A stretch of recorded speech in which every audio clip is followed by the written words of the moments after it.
সংবাদ সম্মেলন করেছে ঢাকা বিশ্ববিদ্যালয়। সেই সংবাদ সম্মেলন এখন শিক্ষার্থী জনতা, তরুণ প্রজন্মের কাছে হাস্যরসের উপাদানে পরিণত হয়েছে। দর্শক, অনেক মজার মজার মিম দেখি আমরা। দেখেন, এই সংবাদ সম্মেলন আমি বিশ্লেষণ করব। এই সংবাদ সম্মেলন করতে গিয়ে আরেকবার রাম ধরা খেল ছাত্রদল। তাদের বক্তব্যের এক অংশের সাথে আরেক অংশ মিলে না, সেলফ কন্ট্রাডিক্টরি অনেক কথা বলেছে, যার মধ্য দিয়ে, যদিও এর আগেই কুয়েটের যে ঘটনায় ছাত্রদল যে সন্ত্রাস করেছে, যুবদল যে সন্ত্রাস করেছে, এটার আত্মস্বীকৃত হয়ে গিয়েছে, কিন্তু এই সংবাদ সম্মেলনে আরেকবার ধরা পড়ল। লজ্জা শরম থাকলে এই চাচ্চুরা রাজনীতি করার কথা না, কিন্তু এদের তো লজ্জা শরম নাই। তো দর্শক, হাসনাত আব্দুল্লাহর উপর খুব ক্ষোভ, আর ওই আওয়ামী লীগ শাহবাগীরা যেরকম ঘুরে ফিরে দুনিয়ার সবকিছুর পেছনে শিবির, আর এই ছাত্র দলের চাচ্চুরা সবকিছুর পেছনে শিবির দেখে। শিবির ছাড়া এরা কিচ্ছু দেখে না, এরা ঘুমের মধ্যেও শিবির দেখে। এরা এদের স্ত্রীদেরকেও মনে হয়, এদের তো স্ত্রী সন্তান আছে, তাদেরকেও মনে হয় শিবির সন্দেহ করে। শিবির ছাড়া কিচ্ছু দেখে না। ছাত্রদল এখন শিবির ফোবিয়ায় ভুগছে। কিন্তু দর্শক, সংবাদ সম্মেলন করছে, এর আগে আপনারা দেখেছেন যে ঢাকা বিশ্ববিদ্যালয় মিছিল করতে পেরেছে, এটা তাদের ভাগ্য। সংবাদ সম্মেলন করতে পেরেছে, এটাও তাদের ভাগ্য যে পোলাপান কিছু বলেনি, ভদ্র হয়ে গিয়েছে। ঢাকা বিশ্ববিদ্যালয়ের ছেলেপান অনেক ভদ্র, আমাদের সময় এরকম ভদ্র আমরা ছিলাম না। এ কারণে ছাত্রদলের চাচ্চুরা ক্যাম্পাসে সংবাদ সম্মেলন করতে পেরেছে। সংবাদ সম্মেলনের আগে থেকেই ঘটনা শুরু। কুয়েট মানে কি? কুষ্টিয়া প্রযুক্তি বিশ্ববিদ্যালয় না খুলনা বিজ্ঞান ও প্রযুক্তি বিশ্ববিদ্যালয়? মানে ছাত্রদলের নেতাদের বিভিন্ন তাফসির, মানে কুয়েটের ব্যাখ্যা নিয়ে এখন জনগণের মধ্যে আলোচনা, কুয়েটের পূর্ণ রূপ নিয়ে, যে কুয়েট মানে কি। দর্শক, আপনারা একটু মন্তব্য করে জানাবেন, কুয়েট মানে কি কুষ্টিয়া প্রযুক্তি বিশ্ববিদ্যালয়, না আবার কুষ্টিয়া ইসলামী বিশ্ববিদ্যালয় মনে করছে, কে জানে। এটা একটা মজার ঘটনা। যাই হোক দর্শক, তারপর আর একটা ঘটনা আবার এটা নিয়ে খুব তোলপাড় সৃষ্টি হচ্ছে। শিবির সম্পর্কে প্রশ্ন করেছে যে শিবিরের সাথে আপনি একসাথে আন্দোলন করেছেন 5 আগস্টের আগে, এখন শিবিরের সাথে আপনাদের এত দূরত্ব, এই সম্পর্কে প্রশ্ন করেছে এক সাংবাদিক। তো ছাত্রদলের সভাপতি বলছে শিবিরের উপর দায় চাপিয়ে দাও। তারপরে ছাত্রদলের সেক্রেটারি শিবিরের উপর দায় চাপিয়েছে। মানে এরা যে কতটা ফালতু, কতটা স্ক্রিপ্টেড, এদের সংবাদ সম্মেলন যে কতটা মেকি, শিবিরের উপর দায় চাপানো এটা যে কতটা ফালতু নাটক, এটা ধরা পড়েছে। শিবিরের উপর দায় চাপিয়ে দাও মানে একটা কিছু তো বলতে হবে, সব জায়গায় শিবির। তো দর্শক, ছাত্রলীগ শাহবাগীরা ওরা ছিল মেধাবী। ছাত্রলীগের সাদ্দাম, এর আগে যারা ছিল নেতৃত্বে, ইনান কিংবা তার আগে জয়, লেখক, এরা কিন্তু প্রচন্ড মেধাবী ছিল, স্মার্ট ছিল, কথা বলতে পারত। সাদ্দাম তো অত্যন্ত মেধাবী, একাডেমিক রেজাল্টে সমস্যা আছে, কিন্তু অত্যন্ত মেধাবী, কথা বলতে পারত, রাজনৈতিক নেতা হিসেবে কোয়ালিটি ছিল। এর আগের আল নাহিয়ান জয়, আমার কাছের বড় ভাই, যদিও সন্ত্রাসী এবং বড় ধরনের অপরাধী, অত্যন্ত মেধাবী ছিল, নাটক করতে পারত, ঘুরিয়ে ফিরিয়ে কথা বলতে পারত। এই জয়, লেখক বা সাদ্দাম, ইনান বা এরা সবাই এরা ছাত্রলীগকে মেরে, তারপরে শিবিরকে মেরে, তারপরে শিবিরের বিরুদ্ধে মিছিল করত, আবার শিবিরের বিরুদ্ধে মামলা করত, মারতো শিবিরকে, আবার পুলিশের কাছে ধরিয়েও দিত শিবিরকে। এটা তারা একটা মোটামুটি একটা স্ট্রাকচার লইতে পারত, এবং মিডিয়াগুলো তাদের স্টেটমেন্টগুলো, বক্তব্যগুলো সুন্দরভাবে প্রোপাগান্ডা আকারে প্রচার করতে পারত। কিন্তু ছাত্রদলের ক্ষেত্রে বিএনপিপন্থী দালাল মিডিয়াগুলো করেছে বেকায়দায়, যে ছাত্রদলের নেতারা এই প্রোপাগান্ডাগুলো, শিবিরের বিরুদ্ধে মিথ্যা অভিযোগগুলো একটু সুন্দরভাবে বলবে, তারা সুন্দরভাবে লিখবে, তাও পারে না। শিবিরের উপর দায় চাপিয়ে দেওয়া, সেটা আবার ফাঁস হয়ে যায়। আবার কিসের ছাত্রদলের বক্তব্য শুনবে, মানুষ মজা করে কুয়েটের পূর্ণরূপ নিয়ে। এই হচ্ছে তাদের সংবাদ সম্মেলনের সার নির্যাস। এবার আসেন, তারা সেই মুখস্থ বলি আউড়িয়েছে, যদিও তারা ক্ষমা চেয়েছে, কিন্তু ঘটনা আগেই ঘটে গিয়েছে। দর্শক, কয়েকটা বিষয় দেখেন, এবং এটার একটা কনক্লুশন হয়ে গিয়েছে। ছাত্রদল ল্যাজ গুটিয়ে ওখান থেকে পালিয়েছে, ছাত্রদল আর কোনোদিন ক্যাম্পাসে ঢুকতে পারবে না। কুয়েট কর্তৃপক্ষ সিদ্ধান্ত নিয়েছে সিন্ডিকেট সভায় যে কুয়েটে কেউ ছাত্র রাজনীতি করলে আজীবন বহিষ্কার হবে, তার ছাত্র তো থাকবে না। অতএব ছাত্রদল যে উদ্দেশ্যে পরিকল্পিতভাবে হামলা চালিয়েছিল, ছাত্র রাজনীতি চালু করবে, সেটা তো মাঠে মারা গেল, হামলা করতে গিয়ে ধরা পড়ল। এরপরে যুবদল যুবদলের এক নেতা বহিষ্কার হয়েছে, আরো অনেককে বহিষ্কার পেন্ডিং এ আছে। কিন্তু তারপরও নির্লজ্জের মতো এই ছাত্রদল নেতারা বলছে যে এলাকাবাসীর সাথে সংঘর্ষ, এলাকাবাসীর সাথে শিবিরের সংঘর্ষ। আচ্ছা, ওখানে যুবদল নেতা বহিষ্কার হয় এবং বিএনপির আরো উপজেলা পর্যায়ের নেতার ঘনিষ্ঠ লোকজন আইডেন্টিফাই হয়, আর পোস্ট না থাকলে তার বহিষ্কার দায়টা আসে না, কিন্তু সবাই বিএনপি, এটা প্রমাণিত হয়ে গিয়েছে। তারপরে বলে এলাকাবাসী এলাকাবাসী এলাকাবাসী এলাকাবাসীকে কুত্তায় কামড়াইছে, তারা এখানে এসে সাধারণ শিক্ষার্থীদের সাথে মারামারি করবে। ওরা ওই এলাকার না, পাশের এলাকা থেকে এসেছে সন্ত্রাসীরা, বিএনপি সন্ত্রাসীরা ভাড়া করে এনেছে ছাত্রদল। দেখেন দিনভর এরা এত ঘটনা ঘটলো যে না ছাত্রদল ভালো, ছাত্রদল কার্যক্রম করে, ছাত্রদল ফর্ম বিতরণ করে, ছাত্রদলের 3 নেতা আহত হয়েছে, এই কথাটা বলেছে। ছাত্রদলের 3 নেতা আহত হয়েছে, ছাত্রদলের রাজনীতি, এবং ছাত্রদল ঢাকা বিশ্ববিদ্যালয়ের সব বিভিন্ন জায়গায় মিছিল করলো, আবার এই সংবাদ সম্মেলন করলো, আর শেষে বলে যে ওই যে 3 নেতাকে নিয়ে যে ঘটনা, এরা ছাত্রদলের কোন স্বীকৃত কর্মী নয়, অতএব এর দায় ছাত্রদলের উপর যায় না। মানে সারা রাত মহাভারত পড়ে বলে সীতাকার বাপ, এই হচ্ছে অবস্থা।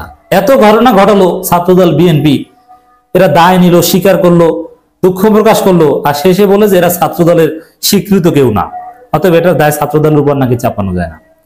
চিন্তা করেছেন? মানে এই হচ্ছে এদের মেধা দৌড়।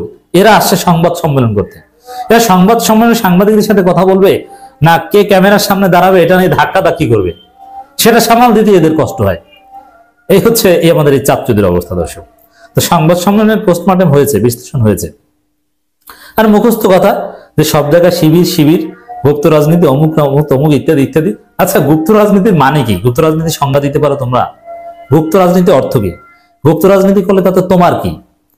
যে রাজনীতি করুক তোমার কি? তার রাজনীতিটা বৈধ কিনা? শিবির গুপ্ত রাজনীতি করে, গুপ্ত রাজনীতি কি জানো? শিবিরের গুপ্ত রাজনীতি হচ্ছে রাতে তাহাজ্জুদ পড়া, রুমের মধ্যে বসে কোরআন তেলাওয়াত করা। শিবিরের রাজনৈতিক কার্যক্রম যেগুলো তোমরা দেখো না, সেগুলো হচ্ছে এটাকে তোমরা বলছো গুপ্ত রাজনীতি। আর তোমাদের মতো লেজুর ভিত্তিক ছাত্র সংগঠন তো শিবির না। যেমন আজকে সংবাদ সম্মেলনে তারেক রহমান, জিয়াউর রহমান, খালেদা জিয়া, এই জিকির প্রথমে ঘটেছে। এগুলো তো তরুণ প্রজন্ম, এগুলোর বিরুদ্ধেই তো, এরা এই লেজুর ভিত্তিক রাজনীতি চায় না। অতএব সংবাদ সম্মেলন করুক, যাই হোক করুক, দর্শক ঘটনা তো ঘটে গিয়েছে, ছাত্র রাজনীতি নিষিদ্ধ হয়েছে এবং বিএনপি নিজেরাই বহিষ্কারের ঘটনা ঘটিয়েছে এবং তারা দুঃখ প্রকাশ করেছে এবং তারা নাকি ছাত্র দলের না এই কথা বলেছে, বা ছাত্র দলের স্বীকৃত কেউ না এই কথা বলেছে। আর বাকি থাকে কি? এখন বাকি আছে যে কুয়েটের পুনরূপ কি, এটা সঠিকতা বিশ্লেষণ করা, এছাড়া ঘটনার বাকি কিছু নেই। ছাত্র দলের ভাইরা, চাচ্চুদের কথা, টেম্পো স্ট্যান্ডের লোকদের কথা বাদ দিলাম, কিছু ছাত্র দলের ছেলেরা আছে, আমাদের বন্ধু বান্ধব, আমাদের স্টুডেন্টও অনেকে আছে, যারা অনেকে বলে স্যার আপনি এত বলেন, তোমাদের উদ্দেশ্যে বলছি ভাইরা, তোমাদের উদ্দেশ্যে বলছি, তোমরা এত প্রপাগান্ডা চালালা যে না না যুব দলে কেউ আসেন, এলাকাবাসী সব শিবির অমুক তমুক, এরপরে তোমাদের দল বহিষ্কার করে, আবার দুঃখ প্রকাশ করে, আবার আহতদের দেখতে যায়, আবার তোমাদের অস্বীকার করে। সর্বশেষ যে ঘটনা অত্যন্ত চমৎকার। এক কথায় যদি বলি, শিক্ষার্থীদের বিজয়, ছাত্রদল রাম ধরা খেয়েছে। হ্যাঁ, সামনে ছাত্রদলের জন্য আরো নাকানির জীবনী অপেক্ষা করছে। ছাত্রদল এমনিতেই ফাঁদে পড়েছে। তরুণ প্রজন্মের প্রচারণার মুখে, তরুণ প্রজন্মের স্মার্টনেসের মুখে এই চাচ্চুরা টিকতে পারল না। দর্শক, কুয়েটের ঘটনা সর্বশেষ পরিস্থিতি নতুন মোড় নিয়েছে। It is very significant. ছাত্রদলের জন্য লজ্জা, ছাত্রদলের একটা ভূমিধস পরাজয়। প্রথম পরাজয়টা বলি, ছাত্রদল কেন পরিকল্পিতভাবে স্থানীয় বিএনপির গুন্ডাদের নিয়ে সাধারণ শিক্ষার্থীদের উপর হামলা করেছে। কুয়েটের দালাল চোর ভিসিকে বা ভিসির সহায়তা নিয়ে উদ্দেশ্য ছিল যে ক্যাম্পাসে তারা ছাত্র রাজনীতি চালু করবে। কিন্তু কি ঘটনা ঘটল? কুয়েটে ছাত্র রাজনীতি নিষিদ্ধ হলো, সব ধরনের রাজনীতি নিষিদ্ধ হলো। কেউ যদি ছাত্র রাজনীতি করে, আগেও নিষিদ্ধ ছিল, এবার আরো ভালোভাবে হলো, কেউ যদি কুয়েটের কোনো শিক্ষক শিক্ষার্থী কর্মচারী যদি ছাত্ররা কোনো ধরনের রাজনীতির সাথে জড়িত থাকে, তাহলে তার চাকরি থাকবে না, সে বহিষ্কার হবে। এখন ছাত্রদল যে কারণে পরিকল্পিতভাবে এত ঘটনা ঘটালো স্থানীয় বিএনপির গুন্ডাদের নিয়ে, তা কি সিদ্ধান্ত হলো সোফার? ছাত্র রাজনীতি নাই হয়ে গেল একদম, এখন ছাত্রদল রাজনীতি করো, তোমরা যাও, তোমরা তো ওপেন আর সবাই গুপ্ত, এখন তোমাদের ওপেন রাজনীতি করো, বইটা আসো দেখি কি পারো। এর মানে তাদের মূল প্রজেক্ট ব্যর্থ। শিক্ষার্থীরা এটাই চেয়েছে যে রাজনীতি মুক্ত ক্যাম্পাস। শুধু এটা না, কুয়েটের এই ঘটনা অনুসরণ করে বাংলাদেশে আরো অনেক জায়গায় এক পর্যায়ে আমাদের সব বিশ্ববিদ্যালয় কলেজে ছাত্র রাজনীতি, বিশেষ করে লেজুর ভিত্তিক ছাত্র রাজনীতি নিষিদ্ধ করা হোক। এখানে যেরকম হয়েছে, এই দালাল ভিসিকে ঘেরাও দিয়ে শিক্ষার্থীরা দাবি আদায় করেছে। আমি সাধারণ শিক্ষার্থীদেরকে বলবো, বাংলাদেশের সমস্ত বিশ্ববিদ্যালয়ে ছাত্র রাজনীতি নিষিদ্ধের ব্যবস্থা করো। ছাত্রদলের চাচ্চুরা কিভাবে ক্যাম্পাসে ঢুকে তারপরে তোমরা সেটা দেখবা, ছাত্র তো থাকবে না। কুয়েটে প্রশাসনিক ভবন সহ সব ভবনে তালা দিয়েছেন শিক্ষার্থীরা, যদিও একটা দাবি মানা হয়নি, ওটাও মানা হবে। লজ্জা থাকলে এই ভিসি পদত্যাগ করবে। কুয়েটে সব ধরনের রাজনীতি বন্ধ ঘোষণা। এখন রাজনীতি চালু করতে ভিসি বুদ্ধি দিয়েছিল, ভিসি বিএনপির লোক, এই দালাল লেখাচোর ভিসি বুদ্ধি দিয়েছিল ছাত্রদলকে, তোমরা এরকম অঘটন ঘটাও, স্থানীয় গুন্ডা পান্ডাকে নিয়ে আসো, আমি পুলিশ ডাকবো না, কারণ ভিসির অনুমতি ছাড়া তো সাধারণত ক্যাম্পাসে পুলিশ বা আর্মি ঢুকবে না। তারপরে ওদেরকে ভয় দেখিয়ে তোমরা রাজনীতি চালু করবা, কিন্তু হয়েছে না। ভিসির কি অবস্থা হয়েছে দেখেন, এটা বাংলাদেশের একটা ইতিহাস। ভিসি তার ছাত্রদের হাতে জুতার বাড়ি এবং লাথি খেয়েছে এবং ভুয়া ভুয়া স্লোগান দিয়েছে। এই ছাত্রদলের সাবেক নেতা, এই ভিসি, এই চোর, এই বিএনপির দালাল, এর জন্য উপযুক্ত শাস্তি হয়েছে। আমি ফতোয়া দিচ্ছি, ওই ভিসিকে জুতার বাড়ি দেয়া শতভাগ জায়েজ। কারণ যে ভিসি পরিকল্পিতভাবে শিক্ষার্থীদের রক্ত ঝরায়, শিক্ষার্থীদের নিরাপত্তা দিতে ব্যর্থ, যে ভিসির চোখের সামনে এসে বহিরাগত সন্ত্রাসীরা এসে শিক্ষার্থীদের উপর হামলা করে তাদেরকে আহত করে নিহতের মতো অবস্থা করে, ওই ভিসিকে 101 বার জুতা পিটা করা যায়। ও কিসের শিক্ষক? ও তো দালাল।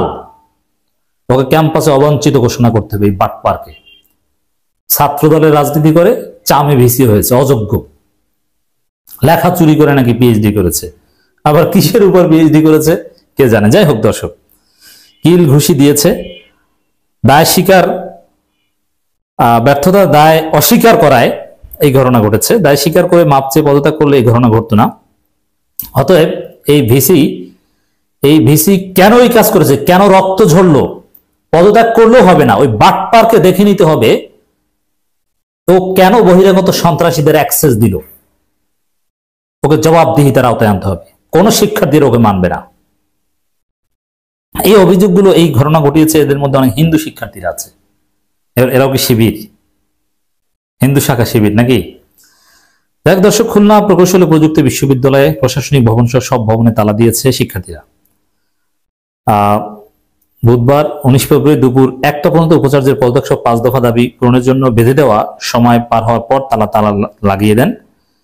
নাম প্রকাশ না করার শর্তে এক শিক্ষার্থী বলেন, বেলা 1টা পর্যন্ত আমাদের আলটিমেটাম ছিল, প্রশাসন কোনো পদক্ষেপ নেয়নি, আমাদের দাবি দেওয়া মেনে নেওয়া হয়নি, তাই আমরা সাধারণ শিক্ষার্থীরা মিলে অনির্দিষ্ট করার জন্য প্রশাসনিক ভবন, বিভিন্ন একাডেমিক ভবন ও বিভাগে তালা ঝুলিয়ে দিই। এই দালাল ভিসি আবার অসুস্থতার ভান ধরে যে অসুস্থ। এদিকে 5 দফা দাবিতে আজ সকাল 9টা থেকে শিক্ষার্থীরা বিশ্ববিদ্যালয় চিকিৎসা কেন্দ্রের সামনে অবস্থান নেন। এই চিকিৎসা কেন্দ্রের দোতলায় চিকিৎসাধীন আছেন ভিসি মোহাম্মদ মাসুদ। মঙ্গলবার রাতে কিছুটা অসুস্থ হয়ে পড়ায় তিনি এখানে আছেন। কুয়েটের ছাত্র রাজনীতি নিষিদ্ধের দাবিকে অসুস্থতার ভান ধরেছে হয়তো এই বাটপার, এই দালাল। যে শিক্ষক শিক্ষার্থীদের রক্ত ঝরাতে সহায়তা করে 5 আগস্টের পর দেখেছেন না, ওই দালাল শিক্ষকরা কি শিক্ষা পেয়েছে, ওটা দেখে এই দালালের শিক্ষা হয়নি, এরকম আবারও শিক্ষা দিতে হবে। এগুলো সওয়াবের কাজ। এই সব কাজ করলে তোমাদের মেধা বাড়বে, পড়াশোনায় বরকত হবে। এই দালালদের রক্ত পিপাসুদের যদি শিক্ষা দিতে পারো। দর্শক, এর পরের খবর হচ্ছে, এটা একটা সুখবর। বিশ্ববিদ্যালয় সিন্ডিকেটের 93তম সভায় গুরুত্বপূর্ণ কিছু সিদ্ধান্ত নেওয়া হয়েছে যে সব ধরনের ছাত্র রাজনীতি নিষিদ্ধ থাকবে এবং যারা যুক্ত থাকবে তাদের ছাত্রত্ব বাতিল করা হবে এবং আজীবন বহিষ্কার করা হবে। ছোট কারো না, আজীবন বহিষ্কার, ক্যাম্পাসের বাইরেও যুক্ত থাকতে পারবে না। অতএব তোমরা চাঁদাবাজি করবে কিভাবে? ছাত্র দলের বাবারা, তোমাদের চাঁদাবাজির রাস্তা বন্ধ, টেম্পো স্ট্যান্ডে যাওয়ার রাস্তা বন্ধ, হয় টেম্পো স্ট্যান্ড না হয় বিশ্ববিদ্যালয়, কোনটা বেছে নেবা? দুইটা একসাথে চলবে না। শিক্ষক, কর্মকর্তা, কর্মচারীরাও কোন ধরনের রাজনৈতিক সংগঠন কার্যক্রমের সঙ্গে যুক্ত থাকতে পারবে না বলেও জানানো হয়। এটাই হচ্ছে মূল বিজয় শিক্ষার্থীদের এবং ছাত্র দলের মূল ব্যর্থতা। এই জায়গাটা নিয়েই তারা কাজ করেছিল। এখন এই দালাল ভিসির পদত্যাগ হয়নি, কিন্তু এটা হবে। এই ভিসির লজ্জা থাকলে এই জুতার বাড়ি খেয়ে আর চর থাপ্পড় লাত্তি খেয়ে এই ভিসি আর কোনোদিন ক্যাম্পাসে আসবেন না, যদি মিনিমাম লজ্জা থাকে। আর যদি এই দালাল ভিসি পদত্যাগ নাও করেন, ছাত্রদলকে তো আর সুযোগ দেওয়ার কোনো জায়গা থাকলো না। রাজনীতি নিষিদ্ধ, সুযোগটা দিবে কোথায়? ঘটনা ঘটে গেছে।